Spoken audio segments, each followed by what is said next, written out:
Hello, I'm Jamae Trick from Liberty University School of Behavioral Science. Today, I'm walking you through an evidence based consulting flow: diagnose, context, change, impact. I link each step to a current peer reviewed research and translate findings into a practical playbook leaders can use on their organization. I'll also weave in brief biblical integration from New International Version to ground our work in wisdom, humility, and service. Here's our roadmap for the next 20 minutes. We'll move through four focus segments. First, assessment, intervention, how to turn a diagnostic into a 60-day behavior experiment with a clear 30, 60, and 90 checks. Second, cross-cultural consulting will pair CQ or cultural quotient plus language with leader microbehaviors and team operating norms, so execution actually sticks. Third, appreciative inquiry. Strength-based approach to scale what really works, converting exemplars into a standard work. Fourth, measuring impact. Pragmatic design and a single source of truth. Dashboard that link mechanism to KPIs over time. After topic 4, I'll show an implementation toolkit slide with templates you can use immediately. And then you'll conclude with 5 concrete next steps. Lastly, a brief biblical integration where it sharpens our ethics. In applied consulting, the diagnostic is only as valuable as the specific behavior change. It enables rather than treating assessment as destination. We should frame them as hypothesis generators that point to a small set of high leverage behavior by role, which we then test with discipline intervention design. Recent work, motivator leadership assessment, underscores a pragmatic lesson. Novel approaches offer at best model gains over simpler interpretable composites for guiding development. In a large international dataset, Fur and colleagues introduced a latent approximation method for 360 scoring. Their preliminary evaluation found limited incremental advantage relative to traditional approach, suggesting consultants should prioritize clarity of themes and coaching. Translation over exotic algorithms. This aligns with a broad movement in people analytics that equates value not with methodological novelty, but with the ability to connect evidence to capability building. Workflow redesign and outcomes leaders actually track. In short, assessment should feed in a causal logic model. If we shift these few behaviors, this KPI should move, followed by time box tests of change and transparent measurement. Translating the logic to practice, I start with a co created map that names the proximal mechanism, or like timely feed forward, coaching, explicit clarity in handhubs, and lagging outcomes we seek, such as error rates, cycle time, retention. Then I triangulate data lightly, the 300-degree themes, a climate pulse, and a handful of stakeholder interviews to converge on 2 or 3 behaviors per role. A 60-day behavior experiment follows. Leaders adopt small observation micro-practice, such as, for instance, weekly 10-minute check-ins and decision logs, supported by peer feedback loops. Finally, we measure the 30, 60, 90-day pairing leading indicators, such as behavioral checklists, fidelity to new routines. With lagging KPIs, current research in people analytics consistently shows that analysis impact depends on integrating analytical skills with contextual storytelling inside HR processes. Analysis alone rarely travels the last mile without sense making and capability transfer. Consultants should therefore behave as designers of change, not just reporters of insight. A brief biblical lens in application here. And James commends asking God for wisdom. In our context, wisdom is the discipline to focus on the few behaviors that matter and to steward evidence humbly for people and performance. In intervention, live or die in a context, and globalization makes intercultural teaming the default context. Two resource construct language proficiency and cultural intelligence emerges as especially consequential. A 2025 meta-analysis in applied psychology synthesized this literature and argues using conservation of resource theory and overt covert model of culture. That language proficiency and CQ complement each other to buffer strain and improve adjustment and performance. This complements a 2025 systematic review in the Journal of Global Mobility that organizes when and how CQ supports expatriate effectiveness under specific boundary conditions, such as host country institution or role demands and the 2024 conceptual expansion in the International Journal of Cross-Cultural Management that highlights the metacognitive dimension of CQ, monitoring and adapting assumption in real time during a high-stake exchanges. Together, these findings push consultants to make culture fit and a first-class design viable scan language demands and decision norms upfront and develop a micro-behavior and operating rules that convert cultural diversity into a coordination speed and psychologically safety. In execution, I begin with a culture scan that makes implicit norms explicit. Turn taking, challenge etiquette, decision ownership, conflict style, power distance, and identifies likely friction points. Leaders then adopt micro behaviors that operationals inclusion. Schedule taking, paraphrase back, checks for shared understanding, and explicit invitation for dissent before closure. Skill building should pair CQ and language in situ. Short scenario-based microlearning tied to real meetings, body systems for critical interfaces, and scripted phases for respective challenges. Finally, teams codify operating norms, such as doc first briefings, asynchronous review windows, disagree and commit, and revisit them quarterly. The ethos here echoes Paul's exhortation to value others above oneself. Humility becomes an actionable stance. Listening first, translating assumptions, and designing meetings where quieter voices can contribute. At a doctoral level, we close the loop by demonstrating that our intervention work through designs that are both rigorous and feasible. Recent trials show promise for behavior focused training.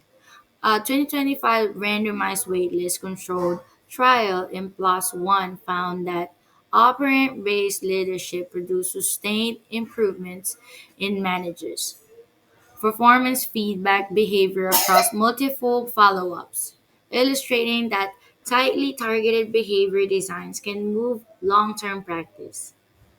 In education setting, the hemline of research describe and now test organizational leadership focus implementation strategy aimed at strengthening implementation leadership and climate. Combined with hybrid effectiveness implementation design, this work illustrates a path of field realistic trials that still identify mechanism.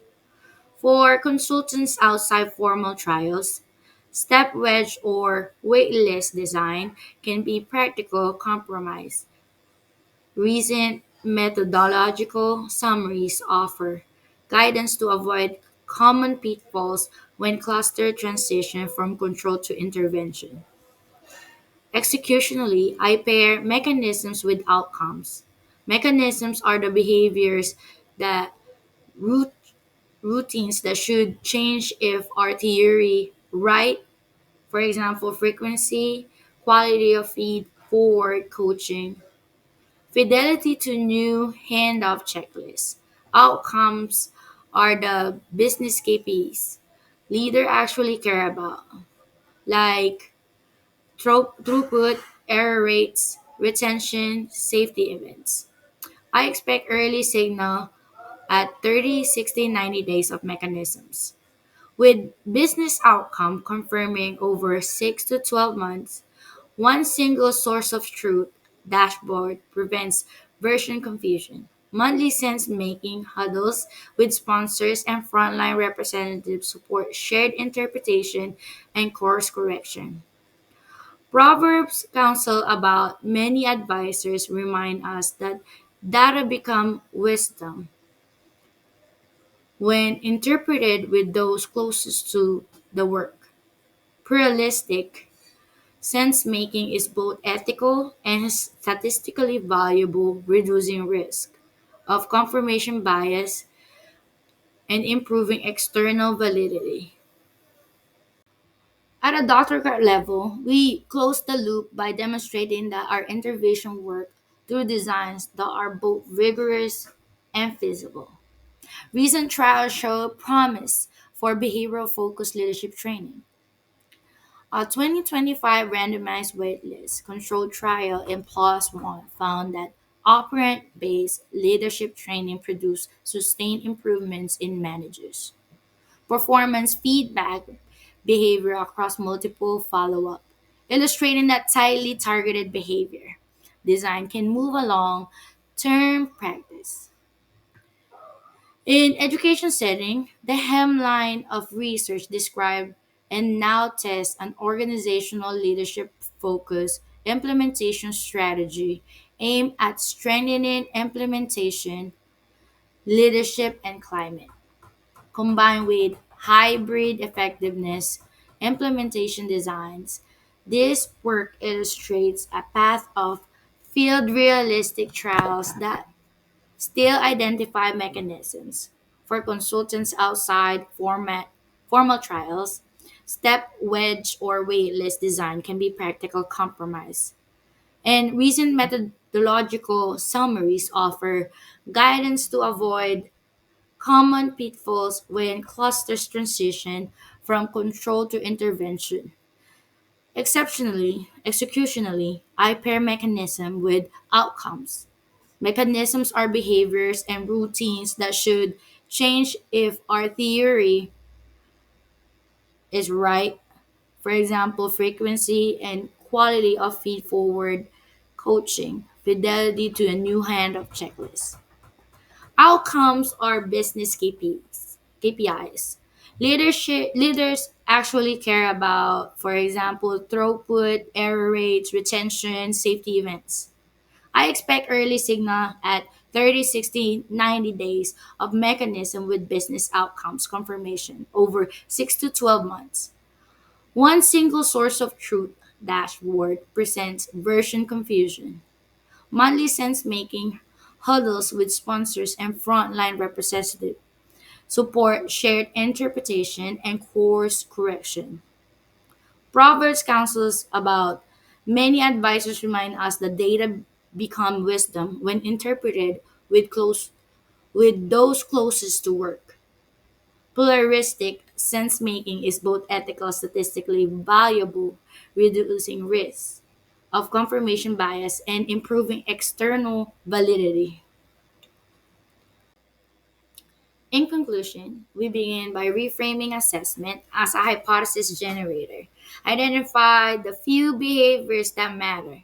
Test them in 60-day experiment and track 30, 60, 90 progress.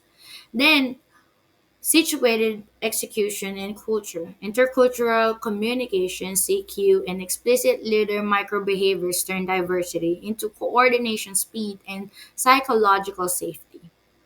Next, appreciative inquiry help us build energy by scaling what already works, capturing exemplars, converting them into a standard work, and institutionalize peer-led learning. Finally, prove value with design leaders will accept.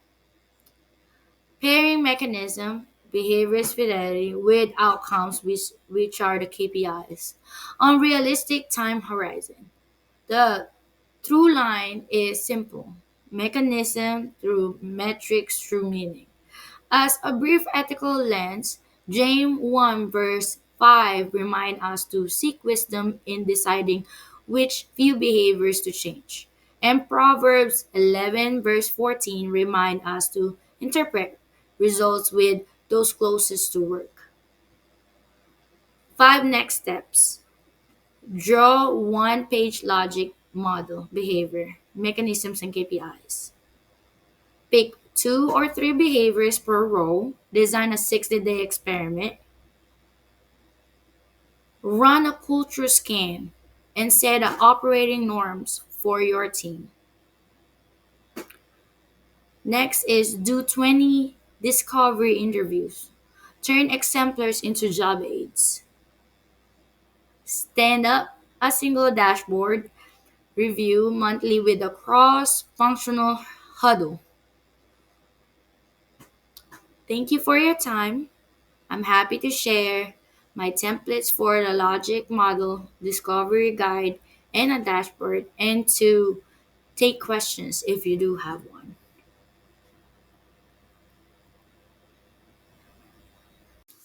For the templates, the first one is logic model and evaluation plan. It's one page theory of change. We map activities, target behaviors, which is mechanisms, metrics, and run 60-day experiment with 30, 60, 90 check-ins. We pair leading indicators, behavior slash fidelity, for example, weekly coaching, checklist use, with lagging KPIs leaders care about.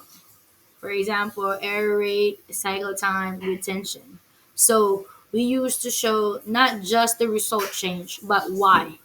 For every metric, we name the data source, cadence, and owner. No orphan numbers. We also write down assumptions, risk mitigations, like turnover or tool fatigue, and equity context notes, such as language access, shift coverage, to keep the plan feasible and fair. Example, if a supervisor do a 10-minute feed forward check-ins, voucher error rate drops 10 to 15% by day 60. This keeps sponsors aligned with decision evidence base. Another template is the discovery interview guide. Is how we quickly find what actually works and turn into repeatable practice. We run 15 to 20-minute conversations starting with a brief concept script and a warm up. Then we ask for a recent success story around our target outcomes and drill into mechanism who did what in what order with what exact phrases or tools. We capture the enabling conditions such as information, timing, relationships. Then ask how to scale it. What would change in a 30, 60, 90 day? And what would we measure if we finish by naming one micro practice that should become standard work, plus equity feasibility checks? Who might struggle and what supports are needed? Use probes like what we see on the video or what artifact proves it happened. After a 12 to 24 interview, we code themes and pick the top two or three micro practices to pilot, each will with an implied metric. This keeps the change ground in real observation behaviors and give us inputs to 60-day experiment, brief biblical lens with 1 Thessalonians verse 5 to 11 by build each other up by spotting what other already do well and scaling. The last template is the Excel dashboard. Give us one source of truth for pilot. It has 5 tabs. Instruction is a quick start. Config is where you define roles, behaviors, and KPIs. Keep it in a 2 and 3 behaviors per role and 1 and 2 KPIs data in the only place we type regularly. Enter weekly rows per person or team. Mark the initial rows as baseline. Yes, metrics auto calculates. The baseline and row last 30, 60, 90 days for each KPIs and mechanism. For example, behavior, frequency, and fidelity. Dashboard surfaces the headline numbers you show sponsors. Read it left to right. Compare the baseline to 30, 60-day values. If mechanisms are up to the KPIs, improving the theory of change is working. Governance, update weekly, then run monthly since making huddle with ops or operations, HR, and frontline representative to interpret results and decide the next experiment. Common pitfalls is forgetting the mark baseline rows, mixing units, or leaving personal ID blank. Those break the roll-ups. These are the reference that I use in making this presentation. Thank you again for for listening.